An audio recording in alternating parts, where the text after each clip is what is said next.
Gauracharya Shri Prabhupada ki jai, Nantakoti Vaishnava Vrinda ki jai, Namacharya Shri Haridas Thakur ki jai, Prem Shri Kaho Shri Krishna Chaitanya Prabhu Nityananda Shri Advaita Gadadhar Shri Vasari Gaur Bhakta Vrinda ki jai, Shri Hare Krishna Gopinath Shri Radha Kundi Giri Govardhan ki jai, Vrindavan Dham ki jai, Mathura Dham ki jai, Navadvip Mayapur Dham ki jai, Jagannath Puri Dham ki jai, Gangamai Jamuna Devi ki jai, Bhakti Devi ki jai, Tulsi Maharani ki jai, Samaveta Bhaktivinoda ki jai, Gaur Premanande. All glorious to the assembled devotees. All glorious to the assembled devotees. All glorious to the assembled devotees. All glorious to Sri Guru and Gauranga. All glorious to Sri Prabhupada.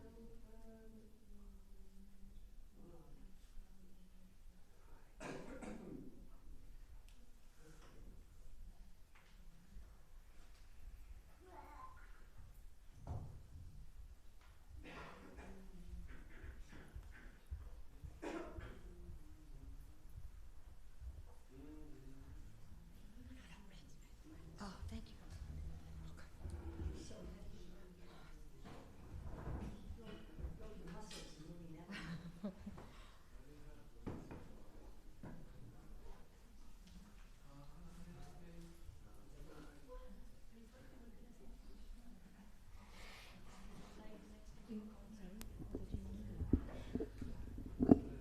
Well, it's not. It's not hooked up anyway. Oh, Ananta Prabhu, you might want to tell the congregation that the class tonight is the one I'm doing tonight is a whole multimedia class, and so people might want to come in person instead of just tuning in online. It's like really lots of bells and whistles and.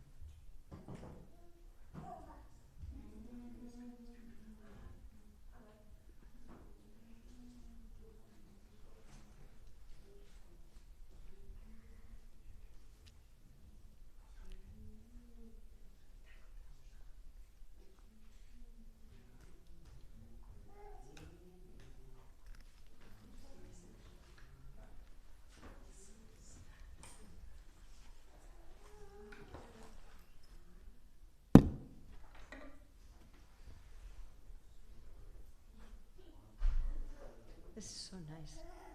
These flowers, they're so fragrant, you know? Yeah, well, these particularly, they're really. It's Krishna, he's the fragrance of the earth. And all of these fragrances come from his smelling. Krishna's smelling creates this nice fragrance. Isn't that nice? No?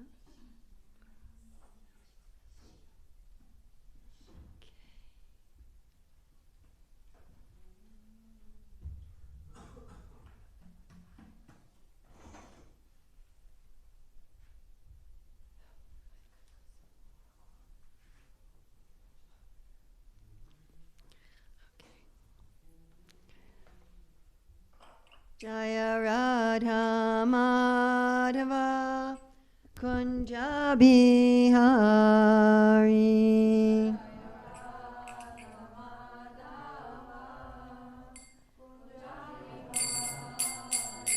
Jaya Radha Madhava Kunja Bihari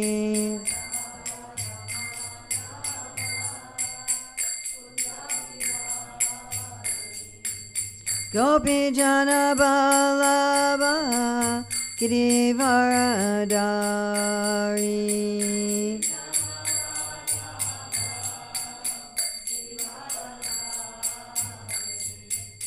Gopi Jana Ballabha Girivaradari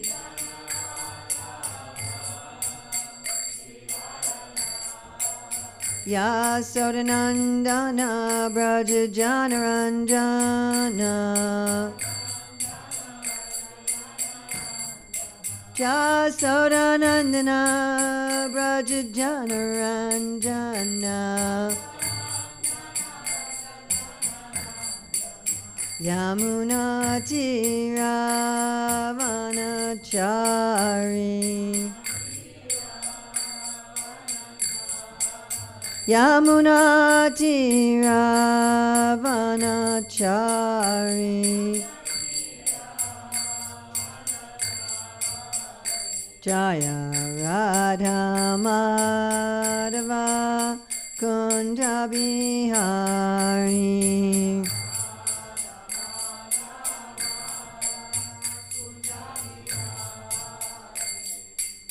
Gopi Jana Balaba Girivaradari.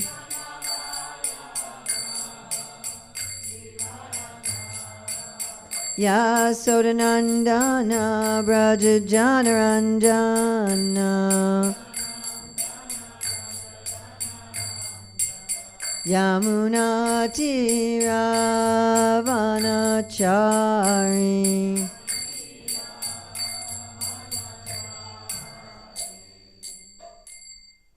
Jayam Vishnupad Paramahamsa Parivrajikacharya Asatara Satyashri Srimad Divine Grace A.C. Bhaktivedanta Swami Maharaj Prabhupada Ki Jai.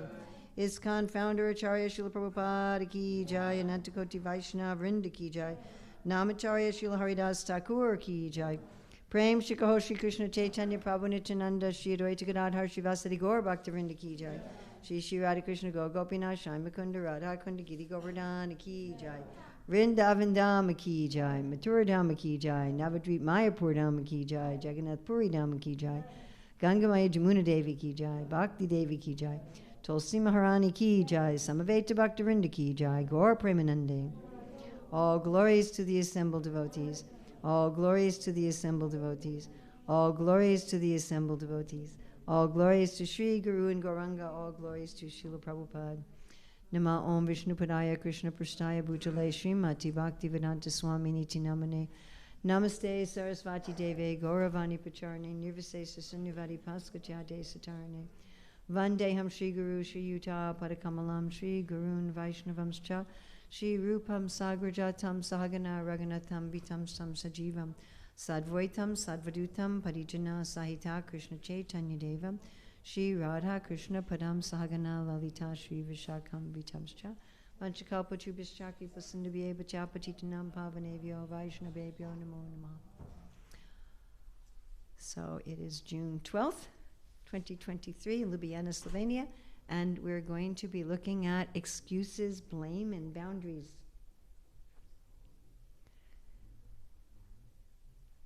So are we depleted or energized?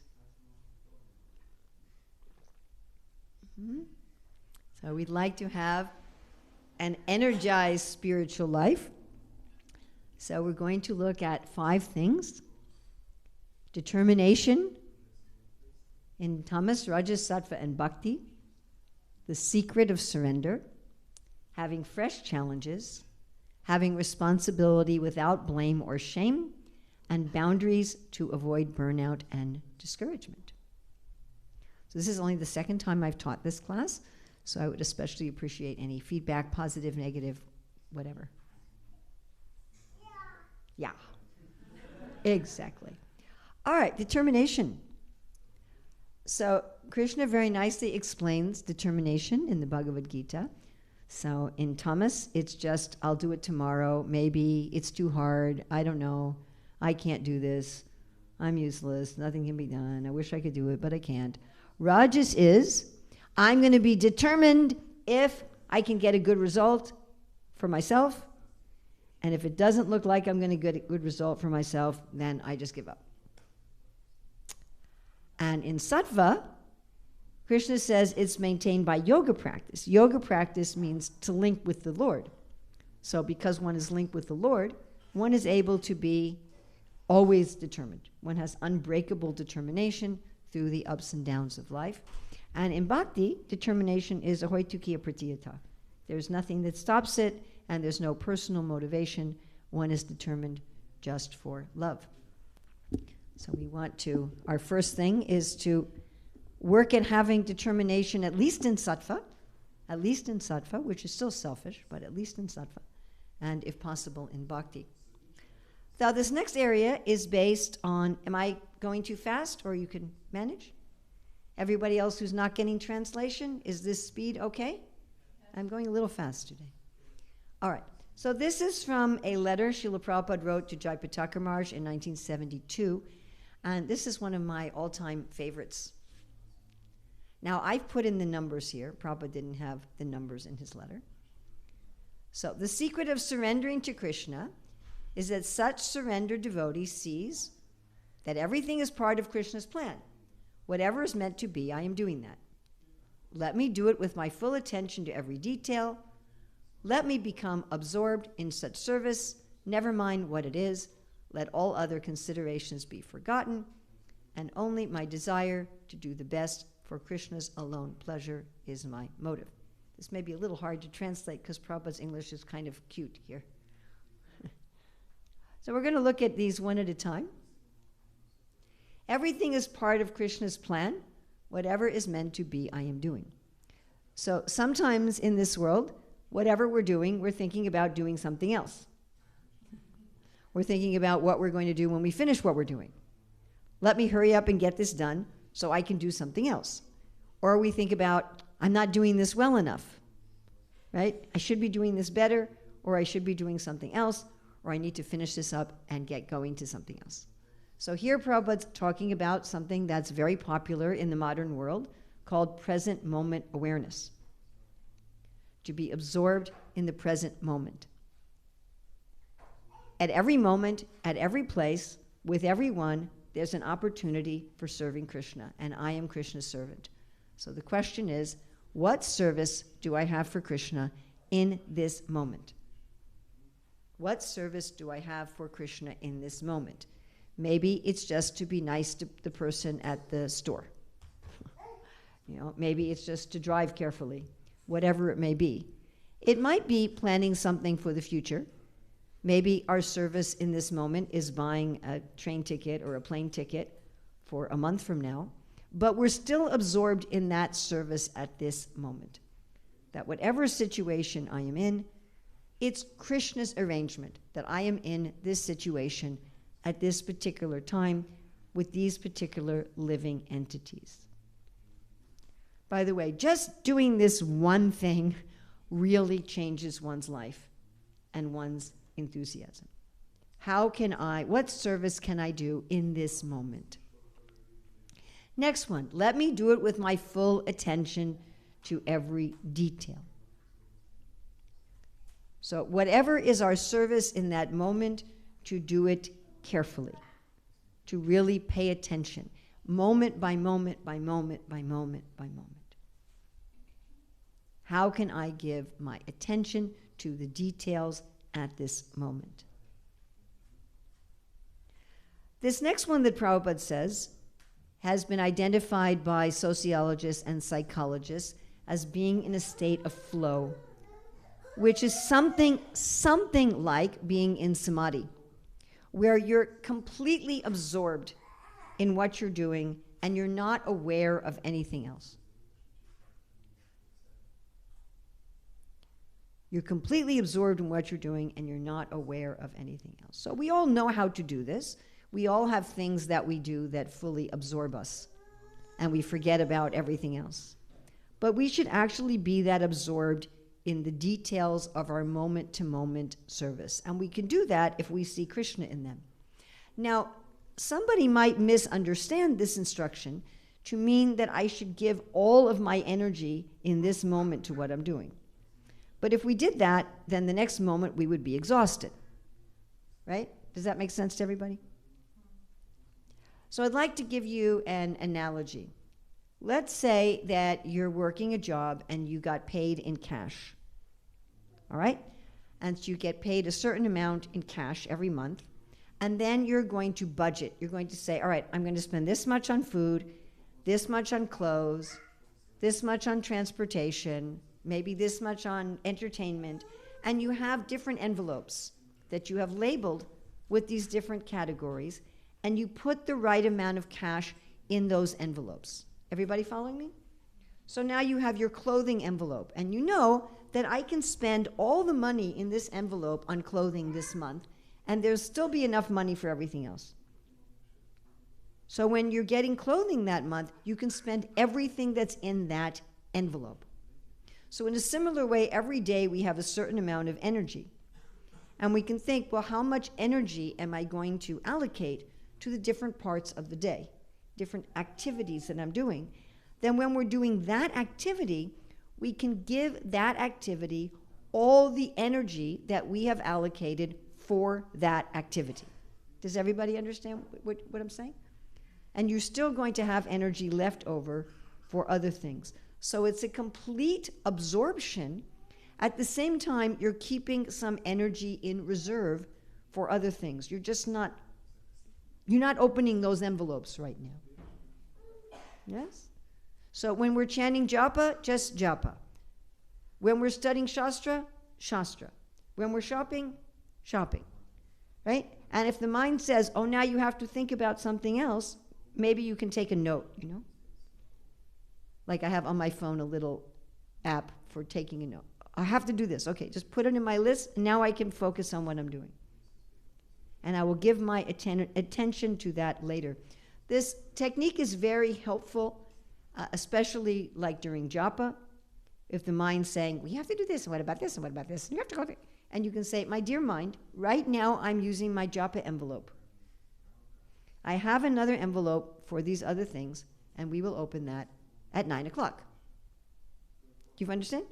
Yes? Then make sure you actually open it at 9 o'clock, or your mind will not believe you next time. All right, last one. Only my desire to do the best for Krishna's alone pleasure is my motive. So we just want to make Krishna smile. Now this one also, if this is all you understand from this presentation, if this is the only thing you get, this is a life changer. Generally, we are trying to satisfy so many other people other than Krishna. And we become very frustrated. Srila Prabhupada often says that it is impossible for us to fully satisfy another jiva. We cannot do it. Nor can any jiva fully give us satisfaction. And he often gives the example of Gandhi, who dedicated his whole life for his country, and still some other citizen of his country killed him. He wasn't happy. Prabhupada talks about a man who wanted to take sannyas, and he says to his wife, okay, I've taken care of you for all these years, raised our children, provided everything. Now it's time for me to take sannyas. And the wife will say, what have you done? You haven't done anything. Even in ordinary life, right? I always give the example that, the husband's favorite preparation is lasagna. So on Monday, the wife makes lasagna, and he's like, thank you so much. Then on Tuesday, she makes lasagna, and he says, why are you making the same thing 2 days in a row? What will satisfy someone at 10 o'clock in the morning will make them unhappy at 11 o'clock in the morning. Yes? And other people don't see how much hard work and time and trouble we put into everything. All they see is the result, and a lot of times the result is not very good. And then we feel so frustrated. Is this only my experience, or everybody else has this experience? Yeah. You just try to satisfy your family, your friends, your country, whatever. Now, people will argue, or to try to satisfy yourself. I find that hard too. I can be my own worst critic, right? I'll do something and everyone else will say, Urmila, that's wonderful. And I'm thinking, slide number 5 could have been better. Now people will argue, well, aren't we told that we're supposed to serve the devotees, and that serving the devotees is higher than serving Krishna? So my dear friends, this is the trick. Don't try to serve devotees independently. That's like we're told not to worship the demigods independently, and they're all devotees. Don't try to serve the devotees as if they're God. Try to serve the devotees to please Krishna. Now, we all know how to do this, right? I can be talking to you, but actually maybe I don't care about you. Maybe I'm just trying to impress you. And I'm thinking, while I'm talking to you, you're going to be watching and thinking, oh, Urmila's doing so nicely talking to her. Yes, do we all know how to do this? So many times we have it backwards. Like I'm trying to chant nicely so the devotees will think, oh, Urmila is such an advanced devotee. I'm serving Krishna trying to impress the devotees. You understand? Actually, I should be serving the devotees trying to impress Krishna. Just switch it. The devotees may be happy with you. They may not be happy with you. They will not always be happy with you. I will give you my absolute, I will promise you that the other members of the International Society for Krishna Consciousness will not always be happy with you, even if you are a pure devotee. I absolutely promise you this. But if you try to serve the devotees nicely to please Krishna, Krishna will be happy with you. So it's a simple thing, simple concept. But if we get this, then we will not feel so frustrated with ourselves and will not feel so frustrated with others. One of the main reasons that people feel bitter, and we'll get to this in a little bit, is because they're trying to satisfy people independently of Krishna, and when that doesn't work, they become very angry and very bitter. And especially if they think the devotee is going to be God and satisfy all of their desires. So just to work in this moment, what service can I do in this moment with full attention to every detail, forgetting about everything else, just so Krishna will smile?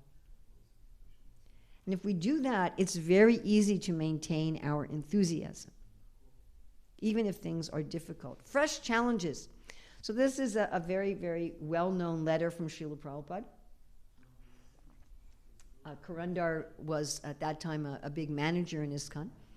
Prabhupada wrote, "Leaders shall be careful not to kill the spirit of enthusiastic service, which is individual and spontaneous and voluntary. They should try always to generate some atmosphere of fresh challenge to the devotees so that they will agree enthusiastically to rise and meet it.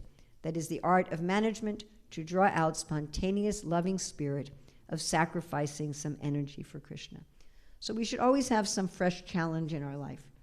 You know, if our leaders aren't whatever together enough to do this for us, we should try to do it for ourselves or work with other people who can help us to find always some fresh challenges, something that we can feel spontaneous loving service energy. Prabhupada's saying here, oh, I want to sacrifice for that. I want to sacrifice for that. I want to put my energy into that.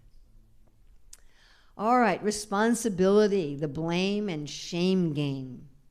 So we're going to look at this in the modes and in bhakti. And the way that this works is the one at the bottom is lower. All right, usually we read from top to bottom. So this is a slide I need to put more work into. Yes, I know that. And I actually want to have a picture for each one of these, but I just haven't had the time. So the bottom one is lower. Like this is lower tamagun, this is higher tamagun. Lower rajagun, higher rajagun. Lower sattvagun, higher sattvagun. Okay, so the main thing we see in tamas is I'm helpless. I'm a victim. I can't do anything about it. Whatever the it is. And the bottom level is it's all your fault and I can't do anything about it. It's my mother's fault. She didn't love me enough. My father's fault. He was never home. My school's the fault of my teachers. It's the fault of the government. It's the fault of the scientists. It's my guru's fault. It's my temple president's fault. It's my wife's fault. It's my child's fault. It's God's fault.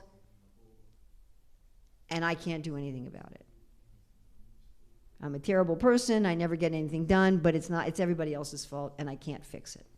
Okay, higher tamagun is it's all my fault, but I can't do anything about it.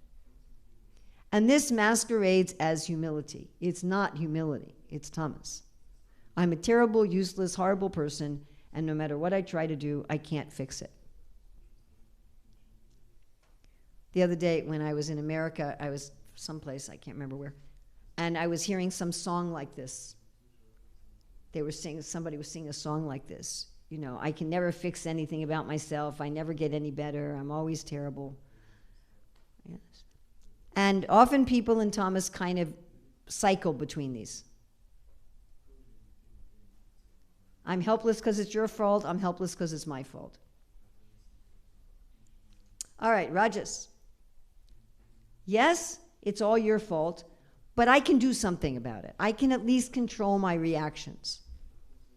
So yes, it's my parents' fault, my guru's fault, God's fault, the government's fault. All my problems are somebody else's fault.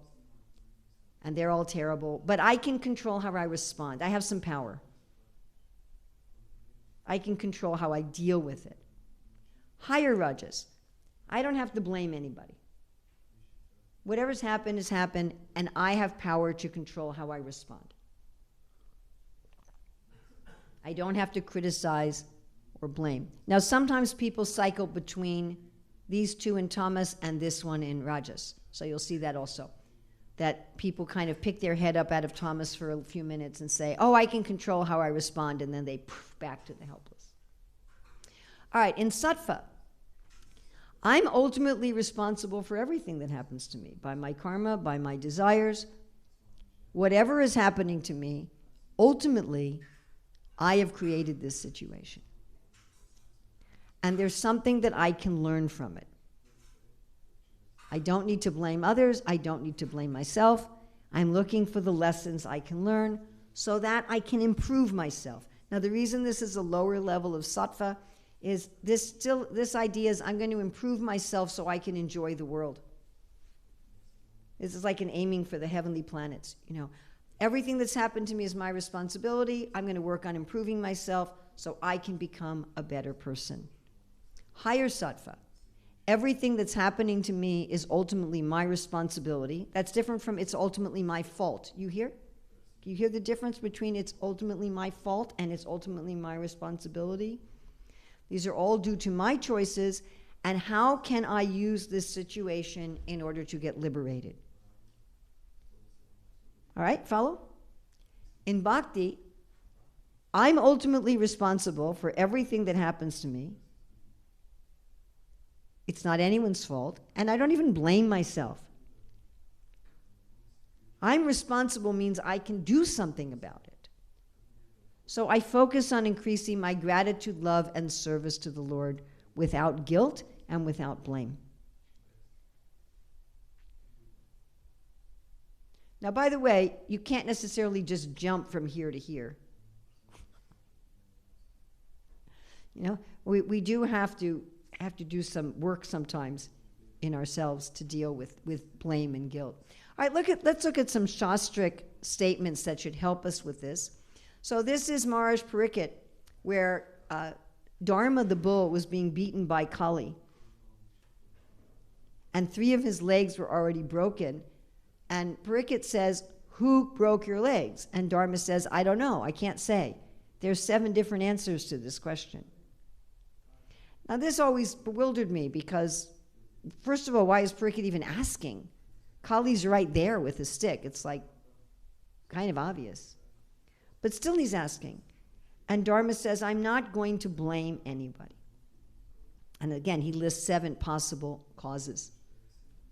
And Maharaj Pariksit says, because you did not blame anyone, you are Dharma.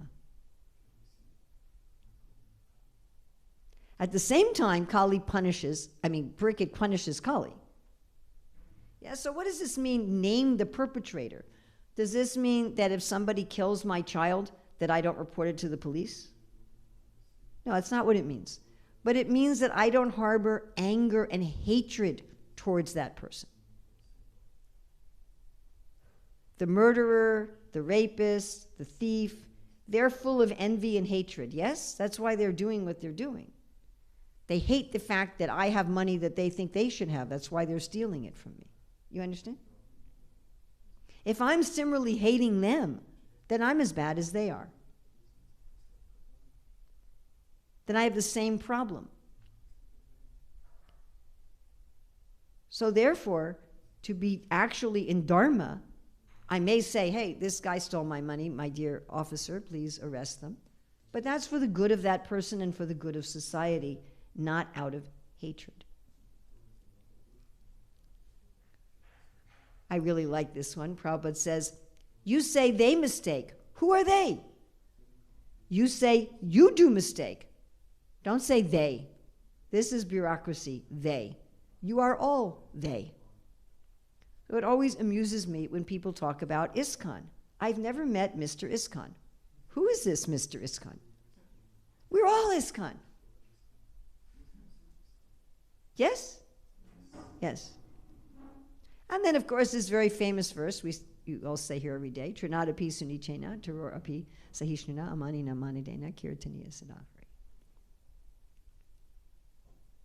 This is also about not blaming. Not blaming, not shaming. We go to the 12th chapter of the Bhagavad Gita, where Krishna lists what qualities make us very dear to him. So this is Vishwanath Chakravarti Thakur's commentary. I think this is 13 and 14. He says, Advaita means a person does not have hatred even for those who hate oneself. Rather, one has friendliness toward them, maitra. One is merciful to them, thinking they should not end up in unfortunate circumstances. Can you think of someone in the Bhagavatam who absolutely exemplifies this statement of Vishwanath Chakravarti Thakur?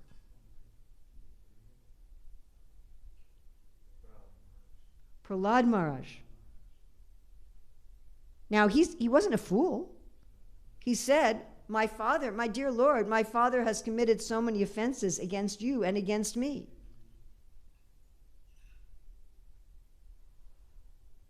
Please liberate him. Please help him. What's another example?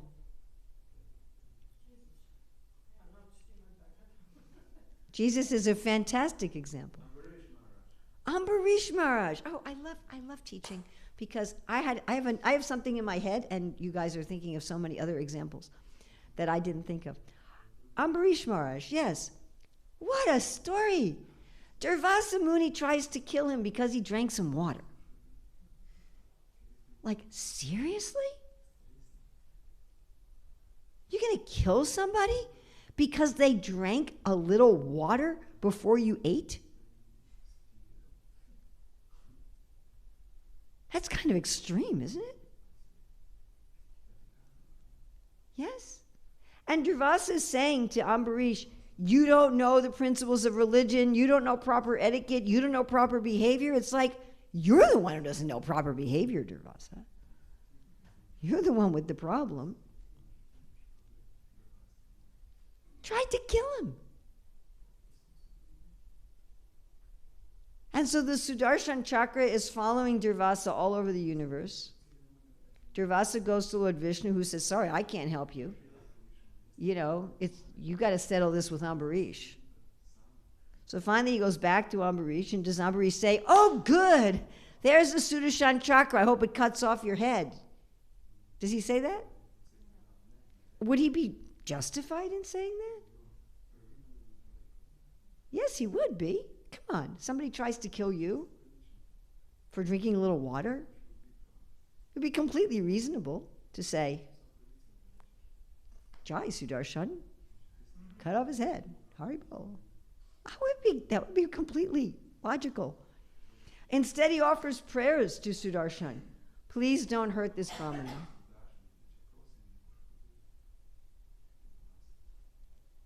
It has a nice ending. They become good friends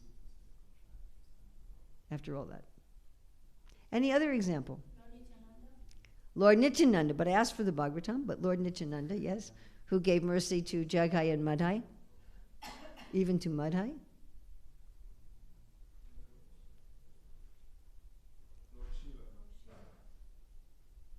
With Vrikasura? Or with when the sacrifice was going on. Oh, with Daksha. Oh, Lord Shiva with Daksha, yes. He's like, it's fine. Of course, by that time, Daksha had a goat's head. By the time he apologized to Lord Shiva was like, we're fine. Don't worry about it. So I'm thinking about Draupadi. So Asvatthama kills Draupadi's sons in their sleep after the war is over. He did it to please Duryodhana, but Duryodhana wasn't happy. Duryodhana was actually angry about it. And Arjuna says, I'm going to kill this Asvatthama. You can take your bath standing on his head.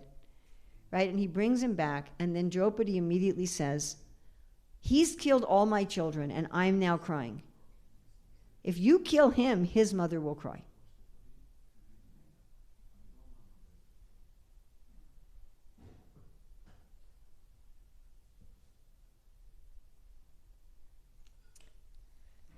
Yes, it was 13 to 14. Prabhupada's purport on 13 to 14, chapter 12, is this person is acting as my enemy due to my own past misdeeds, so it is better to suffer than to protest.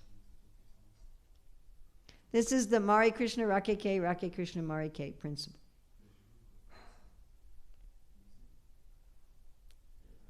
Perhaps in our life, someone has tried to hurt us and they haven't been able to do anything.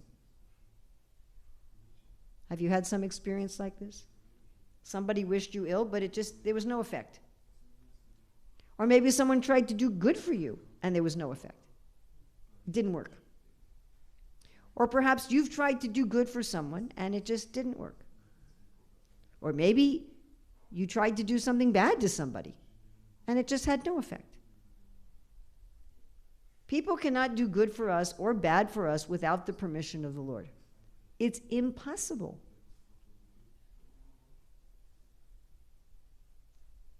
Now, in general life, nobody can give us something that's not our karma. They just can't. If they could, it wouldn't be fair. Nobody can help us or hurt us in some way that we haven't already ordered through our karma. The exception to that is people can give us bhakti that's undeserved. We can get bhakti that we haven't done anything to deserve. But Krishna does not allow someone to get harmed in a way that they don't deserve. He just doesn't allow it. So if someone's acting as the agent of some suffering for me, there's something I have done to put that in motion. So Krishna says, one who's dear for him is he by whom no one is put into difficulty. Prabhupada, this is from text 15. Prabhupada says, no one is put into difficulty, anxiety, fearfulness, or dissatisfaction by such a devotee. Since a devotee is kind to everyone, he does not act in such a way as to put others into anxiety. Of course, we may put others into anxiety without meaning to. Yes, but we should do our best not to put others into anxiety. And if we notice we should put others into anxiety, we should try to apologize and rectify. Who is not disturbed by anyone. Yes. Prabhupada says in this purport that usually if we're expecting that some enemy is going to hurt us, we're fearful. What will happen? What will happen? What will happen? The devotee has faith that whatever happens is under the control of Krishna, and of course this very famous verse, Tate nukampam sukshamikshamano, that whatever difficulty we go through, we don't blame ourselves, we don't blame others, we don't go through guilt and shame and blame. We just say, whatever is happening, this is the mercy of the Lord because of choices that I have made, and so I will simply offer more obeisances to him and await his mercy. So, again, in tamas, I blame others and I can't do anything about it. Higher tamas is I blame myself and I can't do anything about it. Lower rajas is I blame others, but I can control my reactions. Higher rajas is I can control my reactions without blame. Lower sattva is I'm responsible and let me learn some lessons so I can be a better person. Higher sattva is I'm ultimately responsible without blame and I focus on liberation. And bhakti is I'm ultimately responsible and without blame or guilt or shame, I focus on increasing my gratitude, love, and service. By the way, if guilt and shame come to us, we shouldn't be repressing them, but simply let them flow through us. As Krishna says, one who does not hate illumination, attachment, and delusion when they appear, nor long for them when they disappear, remaining always neutral, knowing that the modes alone are active. So when tamagun affects our body and mind, we just say, oh, there's Mr. Thomas, hello. Hang around as long as you like, but I'm really not going to talk to you. Okay? Make sense? So when Mr. Thomas or Mr. Roger come, hi, I'm Roger, I'm Thomas. Say, hi, you're Krishna's energy, fine, do whatever you like, and I'm going on with my own business. All right. The last thing we're going to look at, which is very important, is having boundaries, protecting ourselves. Because everything we've talked about so far can be misinterpreted as meaning that I allow myself to be harmed. That I either harm myself or allow myself to be harmed in the name of surrender and humility. So we're going to look also at, it's very important, Jai Shishi Panchatattva, Jai Shishi Gaurnitai, to have boundaries. Prahlad Maharaj told his friends, just as you love and care for yourself, you should love and care for the Lord. Well, that means you love and care for yourself. And the great devotees are called Atma-rama, Atma-rati, Atma-tushta, one who loves themselves. Just like I'm part of parcel of Krishna, if I don't love myself, then I'm not loving a part of Krishna. Do you follow? It's like, Krishna, I love everything about you except your fingernail. I don't love your fingernail. We're a part of him. Yes? Okay. First, accepting only what's necessary. This person did not follow this. Prabhupada says in Nectar Devotion, in the Naradiya Purana it is directed one should not accept more than necessary. The purport is that one should not neglect following the principles of devotional service, nor should one accept the rulings of devotional service which are more than what he can easily perform.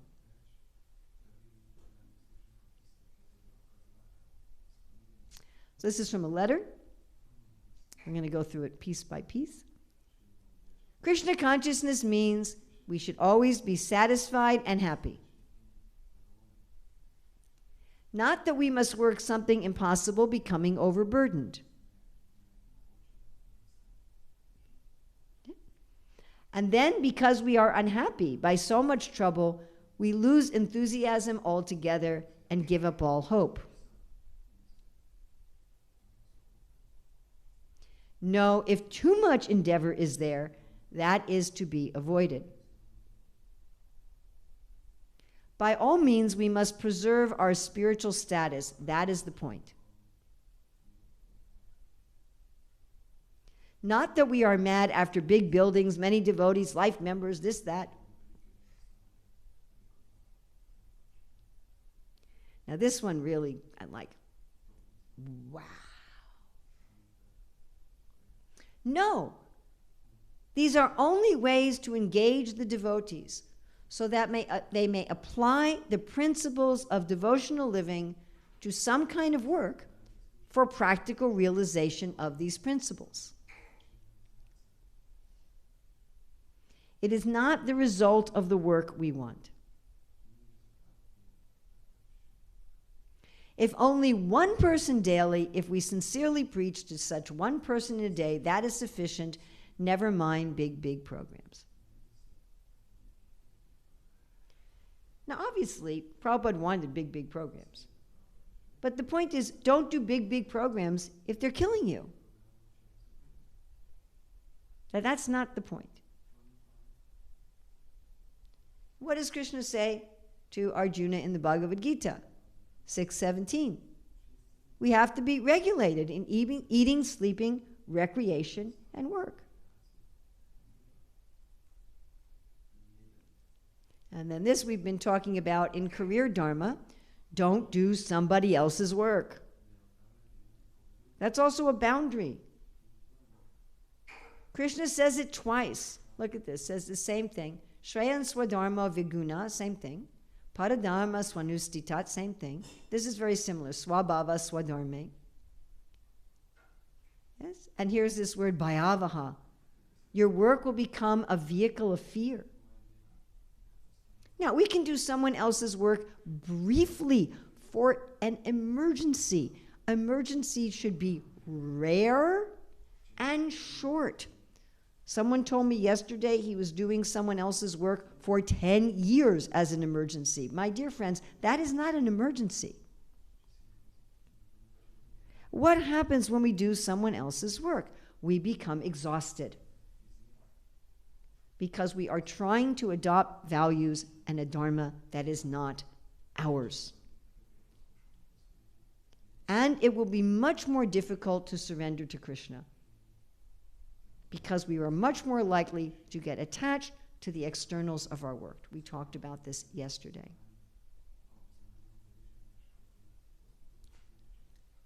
And neutrality toward the modes. This is from 1422. Do not hate illumination, attachment, and delusion when they are present, or long for them when they disappear.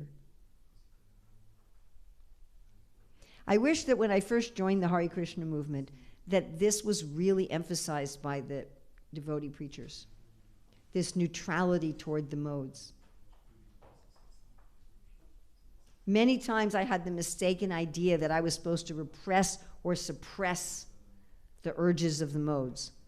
But no, one should just be neutral. What does Krishna say? Be unwavering and undisturbed through all these reactions, remaining neutral, knowing that the modes alone are active.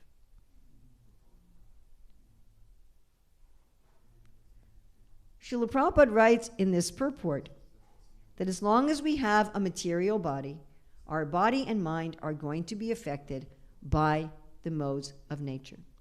He says, when a living entity stays in this material world, embodied by the material body, it is to be understood that he is under the control of one of the three modes of material nature.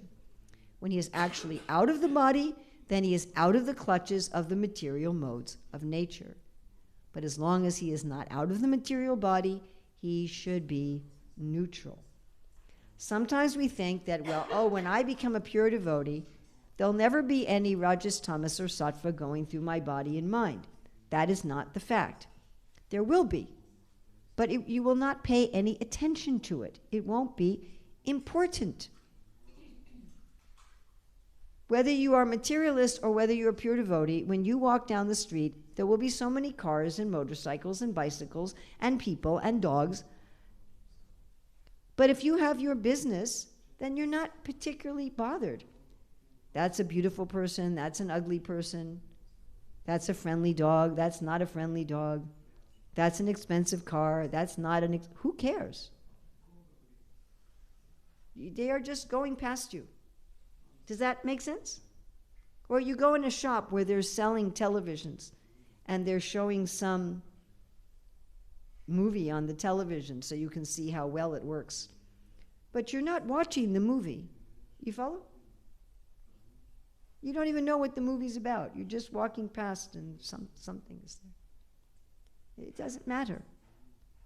So one should be neutral. Not trying to kill the modes and not trying to enjoy them. Yeah? This is very important for keeping our boundaries. Okay, summarizing again, we looked at determination in Tamas, Rajas, Sattva, and Bhakti. We looked at Prabhupada's letter to Jayapataka Maharaj with the 4 points of the secret of surrender. We looked at the importance of always having fresh challenges. We looked at taking responsibility without blame or shame, and also protecting ourselves with good boundaries. So, are there questions or comments or additions, subtractions?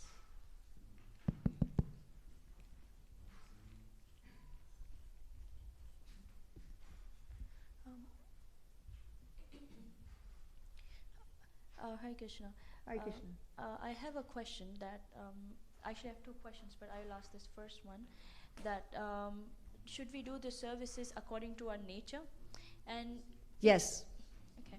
So, and the second one is that sometimes, there are services, those are just needed, so which is like emergency, so then you do. But does this verse where it says that you should, what was that verse? Perform according to your, just the verse we saw. Oh, does this correspond to this question that we should work according to our nature? Yes. The services. Yes. Shouldn't do others' occupation, but should do according to our nature. Correct. Thank you. If there are services that need to be done and there's nobody at all who has a nature that matches them, then we need to find somebody who has a nature that matches that service. Now we can say, well, we don't have enough people. So suppose everybody's engaged according to their nature. Would more people come? What do you think? Of course. If you think, well, if I come, I'll have to do something that I don't like and I'm not good at. Yes?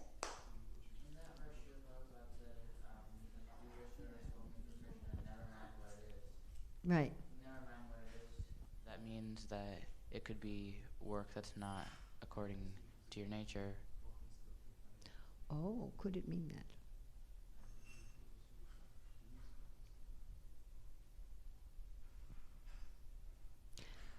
That's not the way I understand it, because that would be, and that's, I'm very glad you asked that. If we interpret it that way, we'd have to be saying that Prabhupada was contradicting the scripture and contradicting himself. So that particular way of explaining it, therefore, is very unlikely to be the way Prabhupada intended it. What I understand it to mean is it doesn't matter whether it's a so-called big and important thing or it's a small and unimportant thing. That's not the issue. That the issue is not like, well, you know, if I'm dressing the deities, I'm going to pay attention to every detail and I'm really going to do it nice for Krishna's pleasure. But if I'm just, you know, cleaning up after the feast, then that's not so important. I understand it more like that. You know, we have a tendency to kind of rank what we're doing like that. You know, well, this is something, doesn't matter how it's done, and this is something that's important.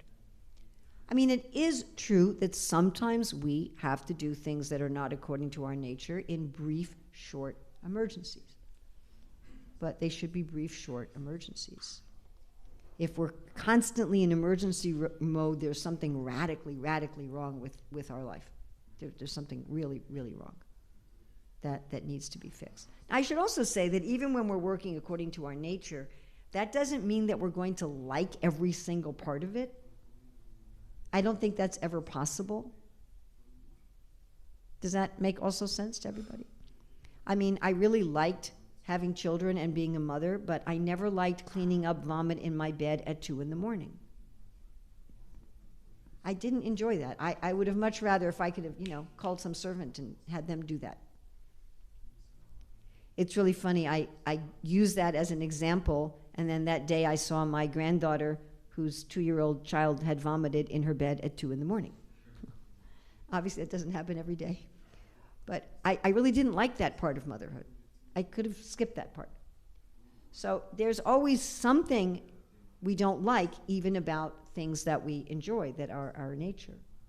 Yeah? I mean, I like traveling and visiting different temples. I don't like buying airline tickets. Now, I've gotten very good at buying airline tickets, but I don't enjoy it. And the problem is, if I ask other people to buy the tickets, they end up getting me some, 40-hour route that could have been 5 hours just because it was cheaper, and then I'm traveling all night, and I have to go to Bangkok to get to, Frankfurt. So sometimes I prefer to do it myself, but I don't enjoy that part of it. So when we say work according to your nature, or like I don't enjoy going through airport security. I always worry they're going to take out my Sheilas and what are these? So I'm not saying that that everything that's according to our nature is going to be something that we enjoy. That's not just the definition of it. But yeah, thank you. Thank you. So many people misuse these instructions to say that. Well, you should just be totally, whatever service is needed, you should just be totally into that to please Krishna. And that's, yeah. Yes?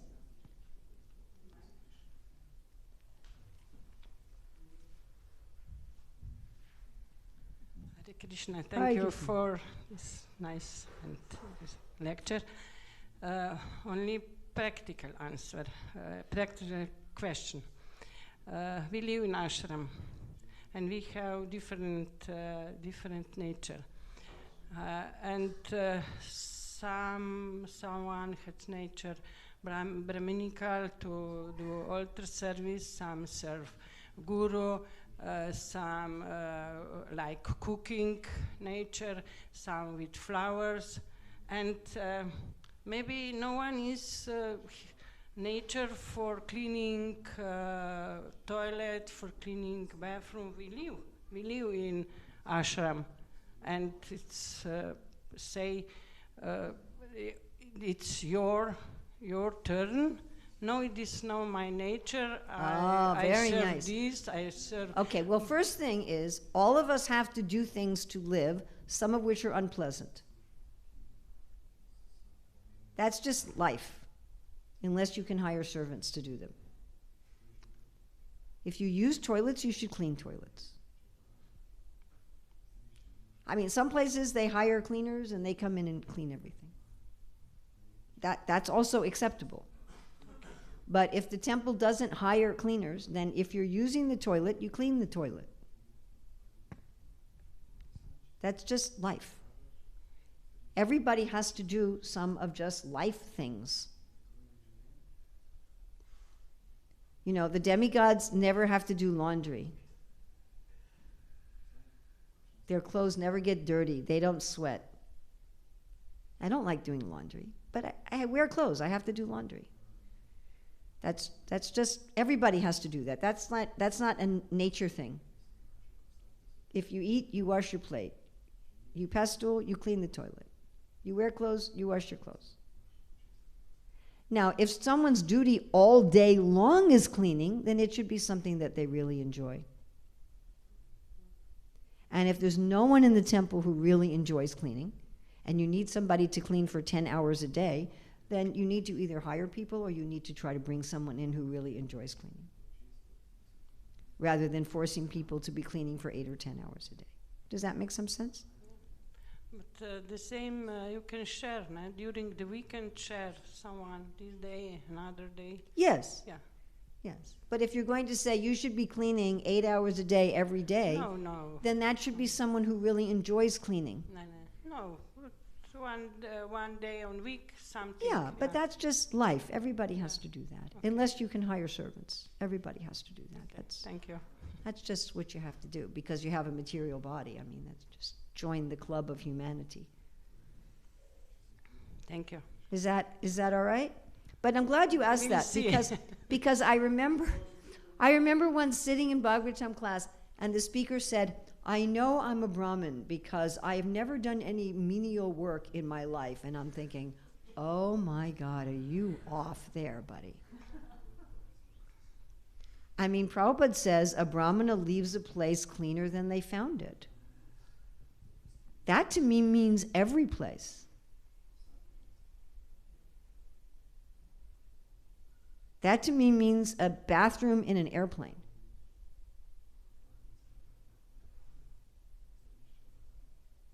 Srila Prabhupada gave me second initiation. I better make sure that if I use the toilet in an airplane, that room is cleaner when I leave than before I came.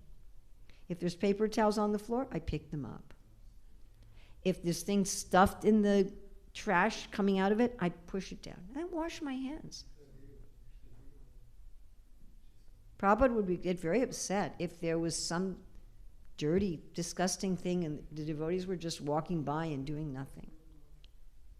He says, this is tamagun. I don't know if I should say this or not. So where I'm staying, there was a pile of something, I think date pits, in a corner of one of the steps going up. And you didn't know what it was. Like, was it dead bugs? Was it animal poop? Or was it date pits? I don't know. But there were probably about 40 or 50 of them in a corner of the step. And so every time I would go by, I'd think, how can I clean this up? What? And finally I found there was a little broom and dustpan in the apartment where I was staying, so I cleaned it up.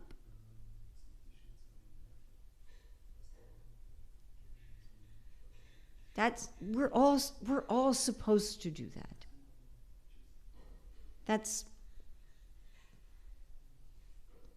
Prabhupada said we should be revolutionary clean.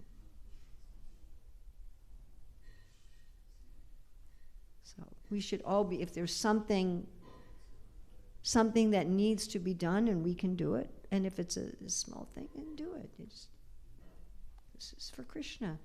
That's, that is a good example of, this is where I am. Krishna's put me in this place, and I'm seeing this trash on the ground here at Krishna's temple. Prabhupada would do that even anywhere. If Prabhupada saw like somebody's water was dripping in their yard, he would turn it off. He would say, don't waste Krishna's energy. So but that doesn't mean that all of us should be cleaning 8 hours a day. You follow?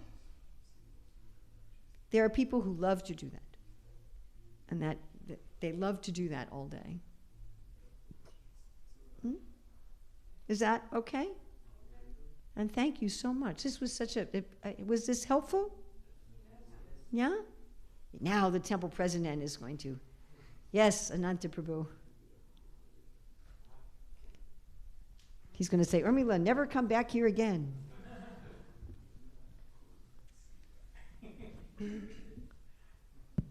Hare Krishna.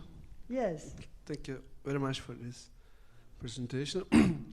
How this concept corresponds with the sakama and nishkama principles. Nishkama, karma, sakama, nishkama. Can you explain more what your question is? So this working according to the nature, we have some attachments in that. How this, we know this progression, right? Sakama karma yoga, nishkama karma yoga. So when one person is very attached to the results and to activity, right? But with the rising the consciousness, then this comes to the nishkama, which devotee person, yogi, whatever, is not attached neither to the result, neither to the activity. So I mentioned this yesterday, that if you look at the Bhagavad Gita and the Bhagavatam, but let's look particularly at the Bhagavad Gita, you see that Krishna emphasizes working in detachment, right? Very much so. I didn't count how many verses, but a lot. He's emphasized working with detachment. And he's also emphasizing working according to your nature. Both. But this depends probably on the consciousness of the person. I don't think so. I mean, Prabhupada does have one purport where he says that someone who's completely liberated can do anything. But what we see in the Shastra is that even the liberated devotees don't generally do anything. That even the great pure devotees generally act according to that nature of the body and the mind they have. There may be some exceptions, but very unusual. The way I think of it, Prabhupada says in one place at least, that we're all cells in the universal body. So I want my brain cells to be in my brain. I don't want my brain cells to be in my stomach. I don't care how attached or detached the brain cell is. It belongs in my brain. The lung cells belong in my lung. Now, probably my lung cells are selfish. Probably all the little cells in my lung don't even know that I exist. And they're just thinking about their own eating, sleeping, mating, and defending. Does that make sense? They probably don't even know that there's some soul that's kind of, managing the body. They're probably not really consciously working for my benefit. I doubt if the cells in my stomach are thinking, I'm digesting this food so Urmila can be happy. They're thinking, I'm just getting my own food and my own oxygen for myself. But let's say they could become aware of my existence and say, I'm going to be a stomach cell, not only for my benefit, but for Urmila's benefit. So that's how I see that we're supposed to be working. I have a particular nature. I just do. I have a particular way that I'm wired in this life and in this body. I can do that for my own happiness, or I can do it for Krishna's happiness. And that's what I see Krishna's choices that he's giving to Arjuna. He says, you are a statesman.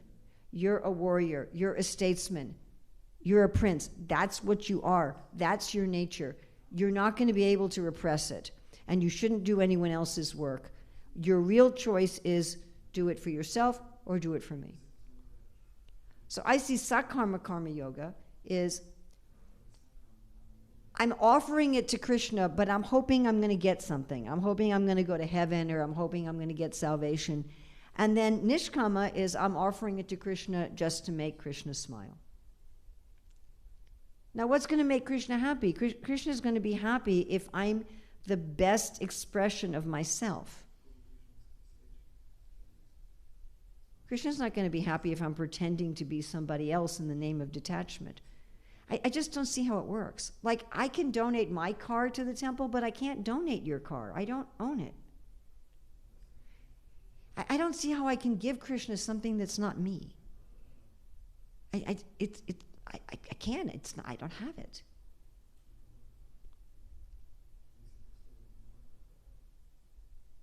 I just don't see how it's possible. And there's so many strong prohibitions against trying to pretend to be something that you're not. I mean, ultimately, none of us are this nature and this body and this mind, but this is what I have. It's like, again, what car I have. You know, if I'm driving a Tesla, it drives differently than if I'm driving a Volkswagen. And if I'm driving a Tesla, I have to drive the Tesla for Krishna. I mean, I could drive it and say, whoa, I'm driving a Tesla, while I'm doing Krishna's service. Or I could go, I don't really care, but this is the car I have, and I'm driving it the way that it works. It works differently. And if I'm driving a Volkswagen, I have to drive that the way that works. If I pretend my Volkswagen is a Tesla, or I pretend my Tesla is a Volkswagen, I don't see how I can do that. It doesn't work. I end up in an artificial situation, and then I end up creating chaos in the social order, as we talked about yesterday briefly.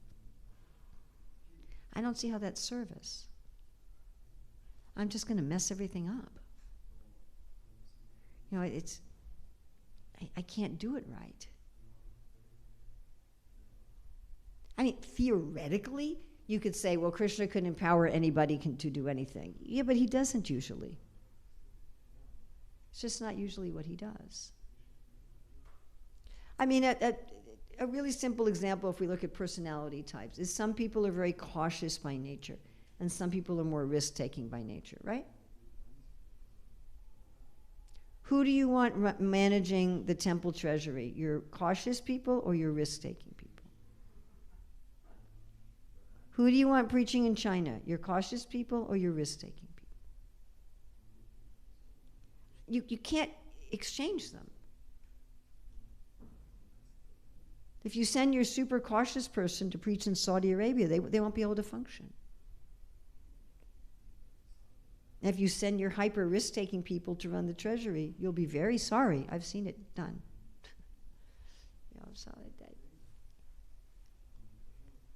But one is no longer identifying with it. One's not thinking, this is me. As one progresses in yoga, one identifies more and more with the real self. But it's still the car I have. You know, somebody's got a bicycle, somebody's got a car, somebody's got a boat, somebody's got a skateboard, and that's what it is. If I've got a boat, I've got a boat. But eventually you come like, I'm not the boat. In the beginning, you're like, yeah, I got a boat. I'm going to use it for Krishna. You know, and after a while, it's like, yeah, I got a boat, using it for Krishna. Does that make some sense?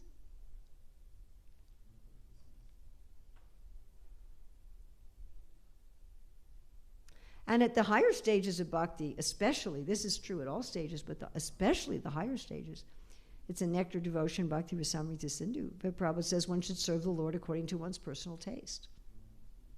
Said some people are more interested in serving the deity, some people are interested in chanting, some people are interested in doing service in the temple, and one should serve according to one's personal taste. And this is talking about people at, you know, Ruchi and Ashakti and Bhava, not just, you know, some neophyte who's attached to something.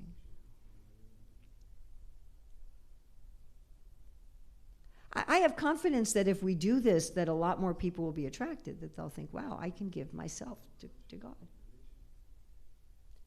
It's what we want to do. If we were to define what is perfection, I think we can define perfection as I am being the best version of myself in the service of the Lord. And that's true in this body with whatever wiring I have in this body due to my karma, due to Krishna, who knows, doesn't matter. It's what I got. And it's true ultimately in the spiritual world in my eternal position. The same principle is basically true. That perfection is being the best version of myself for the pleasure of Krishna. Giving Krishna the best version of myself. I can't give him anything else. I just can't. I don't have it to give.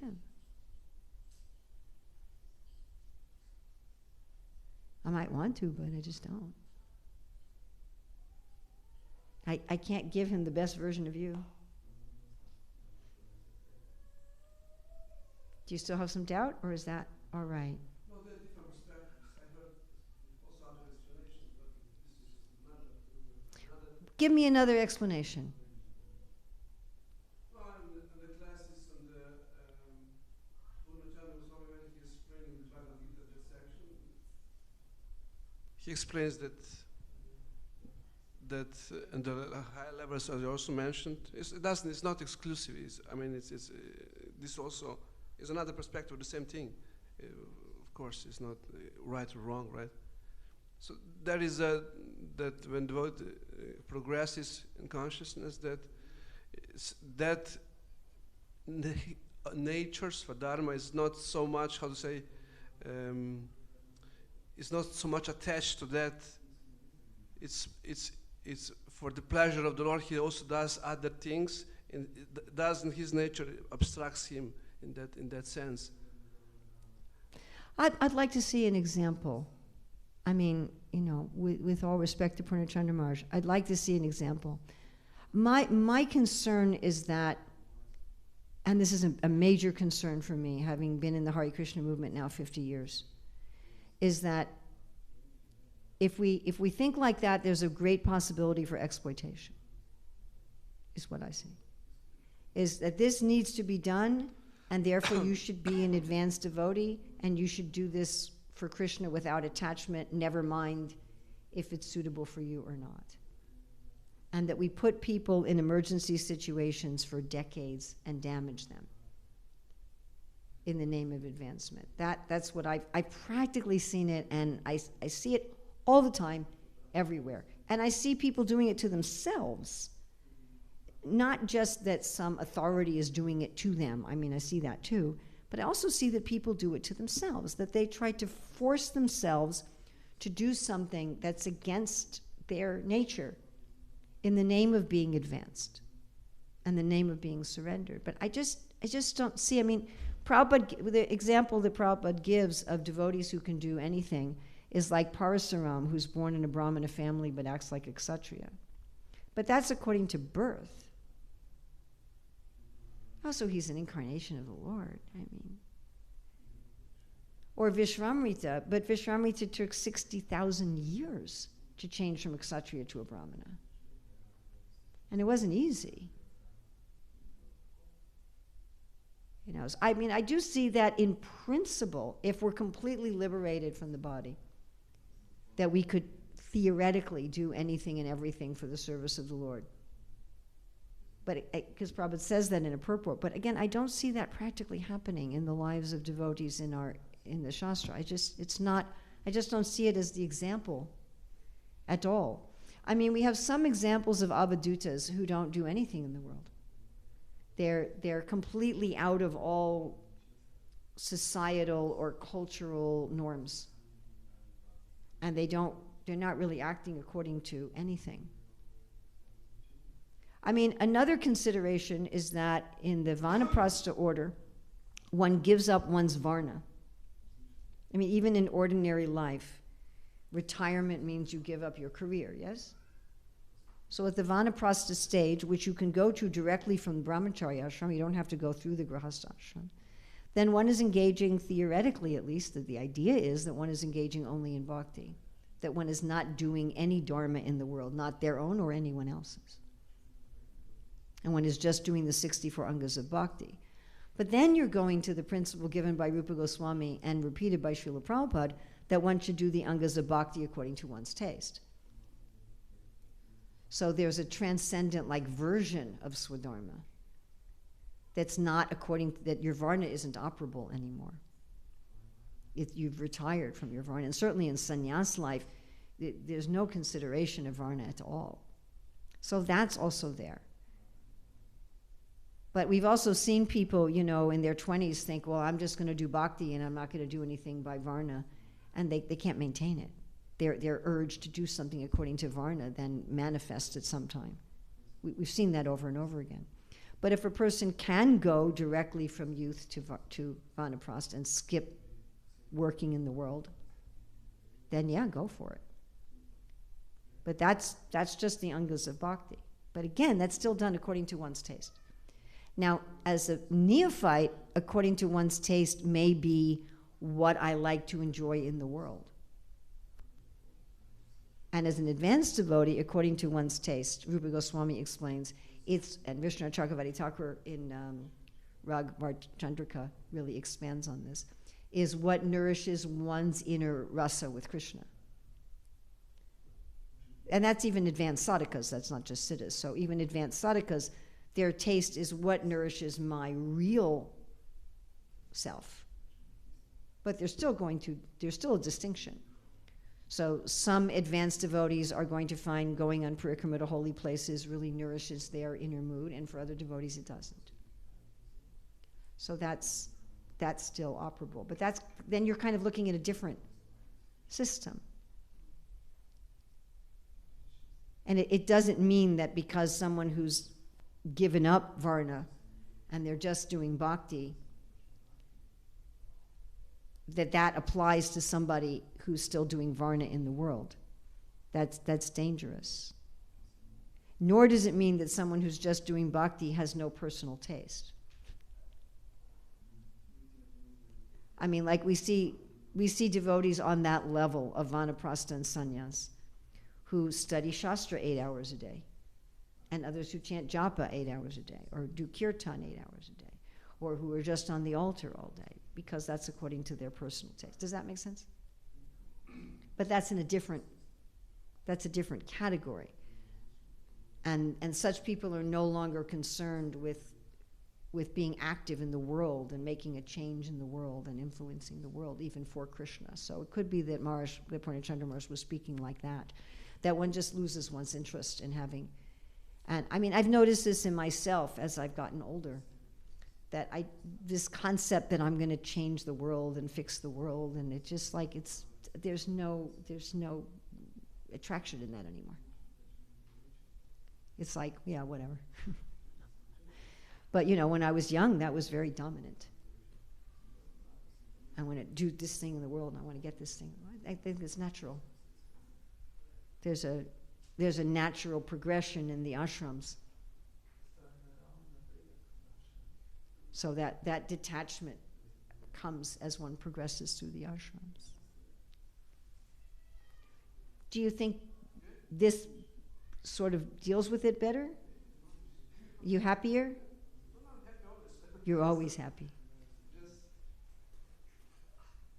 It's these discussions, which is one of the many reasons I love coming to Ljubljana, except now it's late and we need to eat.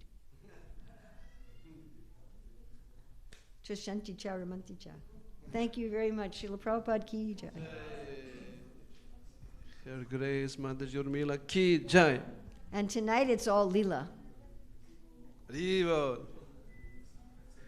Ishta goshti 15 minut kasneje, 10 o'clock ishta goshti.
pleasing, truthful words are on Krishna's chest. He's holding you. Words that are pleasing and truthful. Alright, so I'll let you know about when I'll meet you. Yeah, okay. But this is my last day. I'm leaving tomorrow morning. But Yeah, I want you to come to the temple tomorrow morning. When is it really? We're leaving at 7. Yeah. But I just wanted to I have to do my puja and pack and take care of things. And thank you so much for your kindness and listening.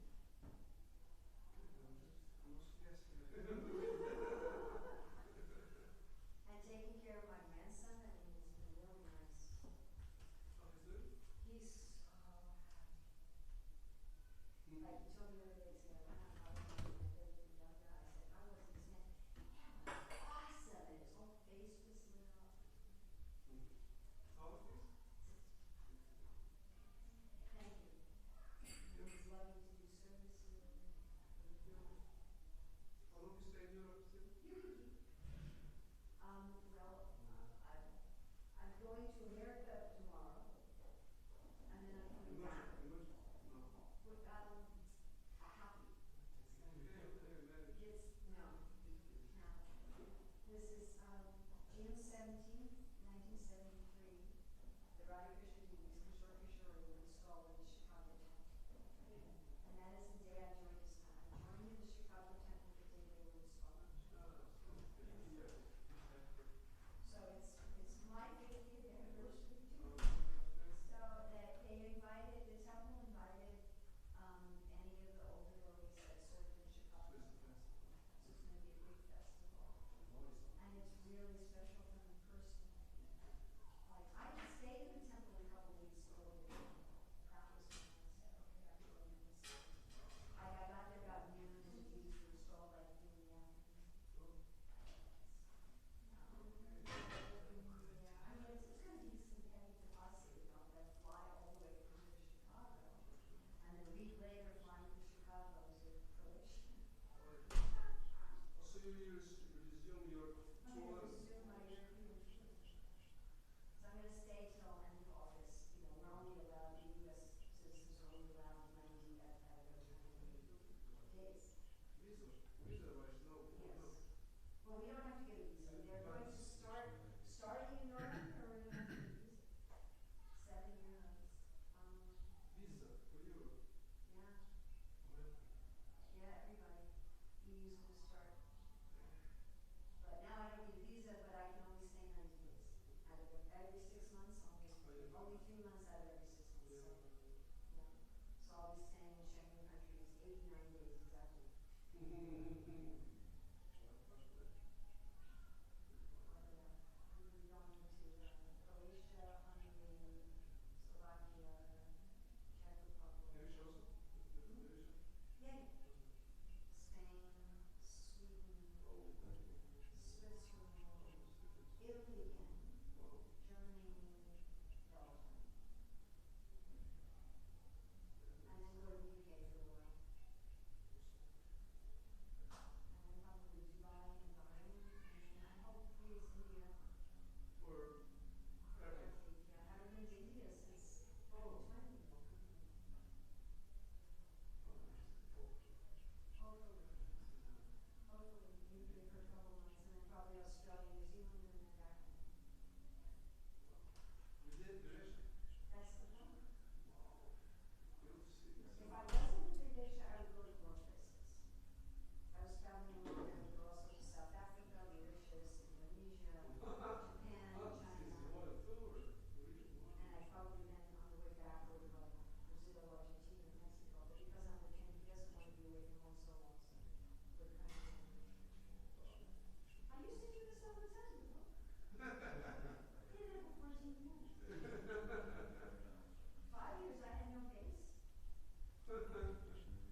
exactly what she wanted, so I just gave her. I gave her all 3 Bhagavatam classes that I gave in Italy. Whatever. All right. You were staying here or